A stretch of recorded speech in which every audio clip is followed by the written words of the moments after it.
Lo ha anunciado antes de la pausa, ¿no? El Congreso finalmente ha aprobado en primera votación un proyecto que fija topes a tasas de interés en bancos. Y así, dicho, pues suena bonito, ¿no? Porque claro, nos quejamos de los bancos, que nos cobran altos intereses, que es injusto, que tenemos deudas, sí. Pero vamos al meollo del asunto. Vamos a conversar, por supuesto, también nos acompaña Omar Mariluz, editor de Economía de RPP, para que nos explique así, en síntesis, pero clarito, de qué se trata esta ley. ¿Cómo estás, Mabel? Muy buenos días.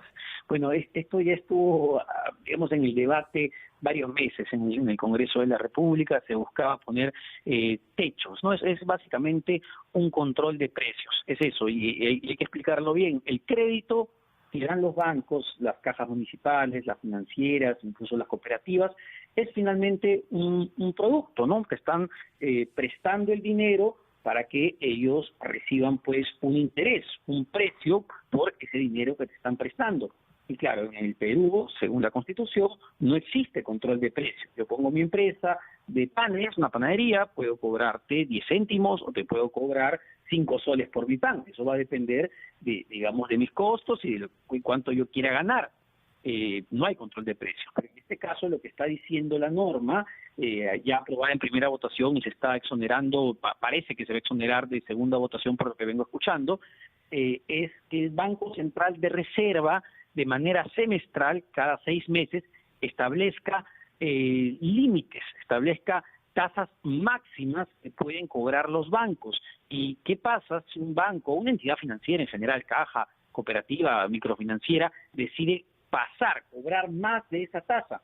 Bueno, le ordena a la SBS, la Superintendencia de Bancas, Seguros y AFPs, que denuncie, en principio, a esa entidad financiera ante el Ministerio Público por delito penal.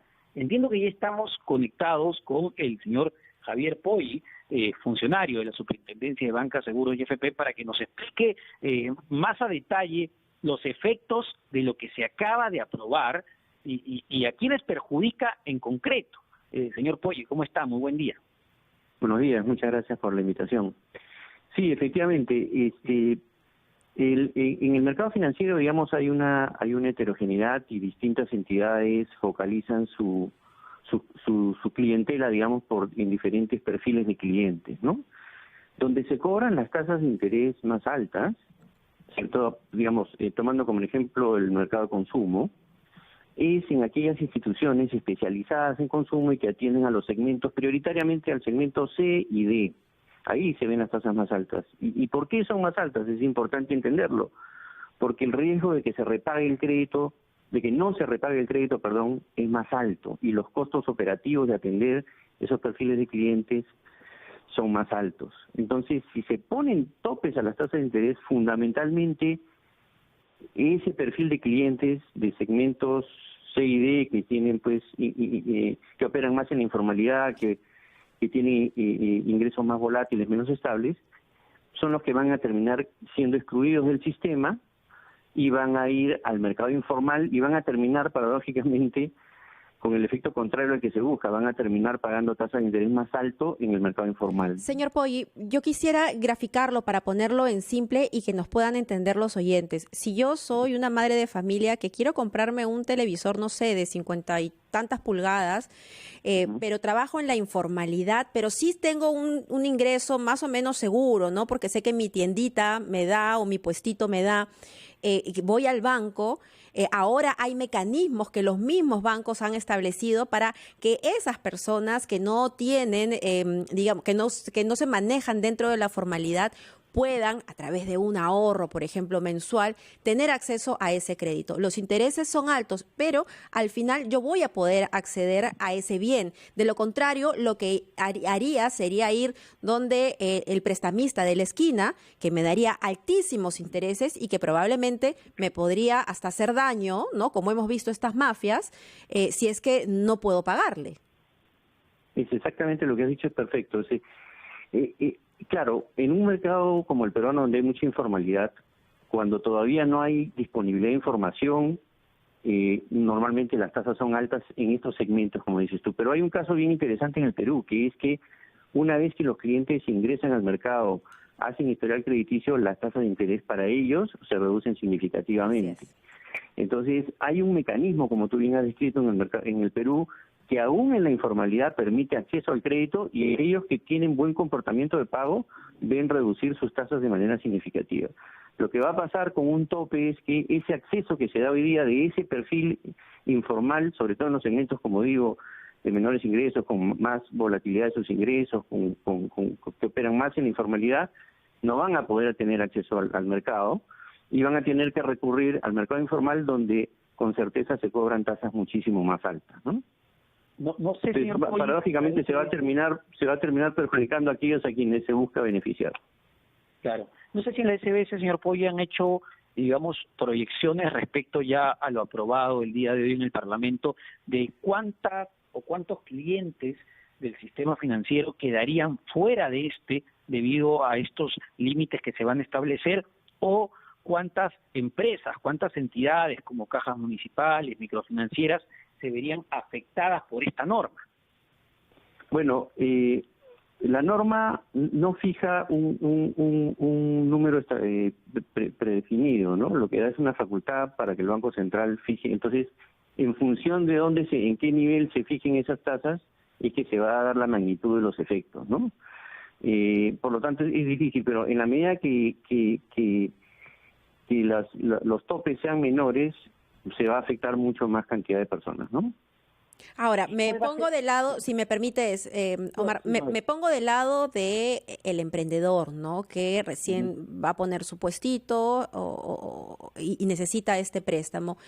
Y hemos visto inclusive muchas personas que en pandemia lo han perdido absolutamente todo, ¿no? Estos pequeños emprendedores que se animaron a pedir un préstamo, trabajando aún en la informalidad o intentando formalizar. Usted sabe que el camino a la formalización también es bastante difícil en nuestro país. Entonces, poniéndome en el zapato de estas personas, sucede una tragedia y no le pueden pagar al banco. Ellos se quejan mucho también de que no hay estas facilidades para fraccionar, reprogramar, y que los intereses los van consumiendo y arruina vidas también. Ese es el otro lado de la moneda. No sé si esto necesite una legislación o qué cosa, para que también haya un grado de empatía con este bolsón importante de familias peruanas. Sí, mire, yo creo que hay que distinguir dos situaciones, ¿no? Las situaciones normales y las situaciones extraordinarias. Y efectivamente, en una situación extraordinaria como la que ha ocurrido, donde se da la situación que usted manifiesta, la superintendencia inmediatamente activa mecanismos para dar flexibilidad y que se puedan reprogramar las deudas. Y eso es lo que ha ocurrido. Prioritariamente ha ocurrido en el sector microfinanciero.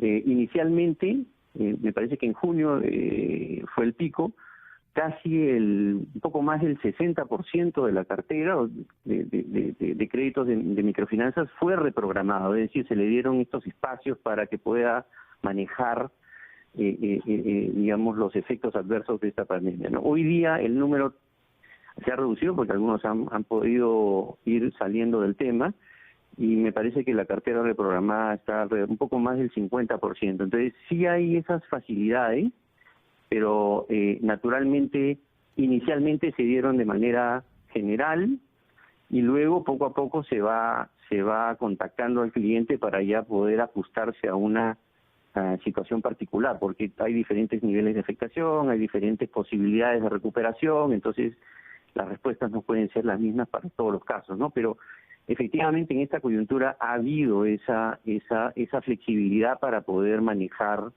los efectos del contexto, ¿no? Claro. Una última pregunta, señor Pollo, de mi parte. ¿Cómo se van a establecer, según la norma o el reglamento que ustedes tienen que emitir en 30 días, entiendo, cómo se van a establecer los topes? Entiendo que lo tiene que hacer el Banco Central de Reserva de manera semestral, pero ¿cómo, dado que hay intereses de distinto tipo, para intereses hipotecarios, vehiculares, de tarjeta de crédito, de consumo? Y una segunda pregunta es si desde el punto de vista de la SBS esta norma tiene vicios de inconstitucionalidad y debería ser llevada al Tribunal Constitucional.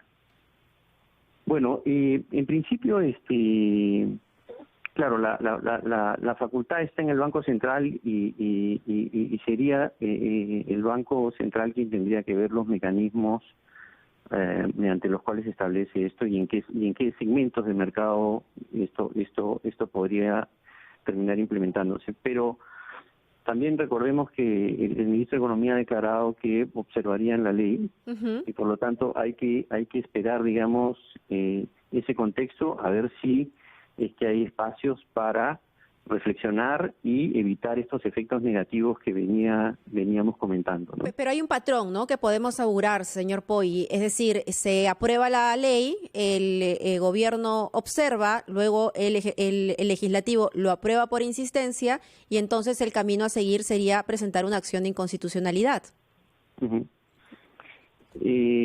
Bueno, ese es un tema que hay que evaluarlo para ver los fundamentos legales de ese tipo de acción. Yo honestamente no conozco el detalle de la argumentación en esa línea, pero ciertamente es algo que habría que explorar, ¿no? Muy bien, señor Poggi. Sí. Perdóname, ¿esto implica desde su punto de vista un control de precios o no en el sistema financiero? Es clarísimamente un control de precios, como bien lo describiste tú, ¿no? El crédito finalmente es un producto y se está poniendo un tope al precio del servicio establecido, con lo cual se establece un control de precios y como está ampliamente documentado en experiencias y en informes académicos, digamos, eso genera racionamiento, que es otra forma de decir exclusión de los que tienen acceso al crédito hoy y una barrera de entrada para los que todavía no lo tienen y que han estado logrando incorporarse al sistema financiero. Había un proceso positivo de inclusión financiera que se va a ver debilitado, ¿no?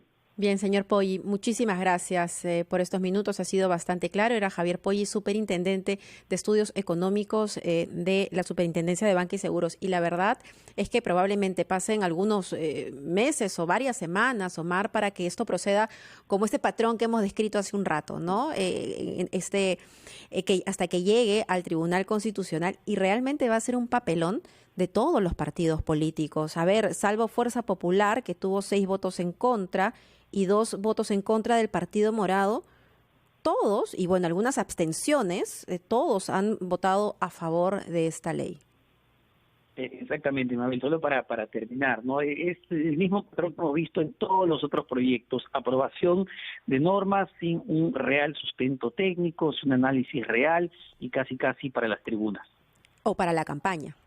Que es lo mismo. No olvidemos que estamos en campaña electoral. Muchas gracias, Omar. Un placer. Gracias, Mabel, un abrazo. 11:17, regresamos.